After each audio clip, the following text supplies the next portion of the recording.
you were able to set your own rates, how would you go about sort of figuring out what kind of rate you'd be setting? Like, what would you look for? Where would you look? Like, how would you go about figuring that part out if you were practicing on your own?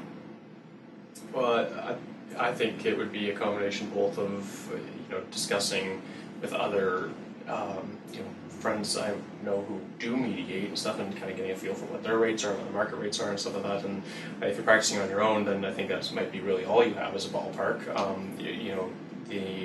Your own overhead and things will play into it, I suppose, a bit when you're hard working into a firm. I think probably the third factor will be what your hourly rate is, if that's the case at your firm, and how you can manage sort of your billable expectations and the amount your dollar value as opposed to hour value, if you need to be focused that way.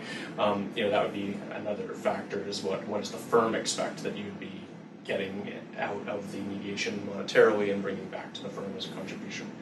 Yeah, and I'll just add to that when I started, the only reference I had in terms of setting a rate was a very senior mediator, and obviously my rate would have to be significantly lower than that. So I actually went to the Mediate BC website and looked at some of the different postings online. Some of the mediators advertise their rates, looked at people with the same sort of skill, experience, working in the same areas, and then used that as a guide. Mm-hmm. Well, it's super handy. The rates are all generally listed there, and from some of the survey work that we've done, we've sort of figured out that the average rate that people seem to set is about $235 an hour, just as information out there, so you don't have to calculate it yourself. But certainly that's something that a lot of new mediators have had to contend with.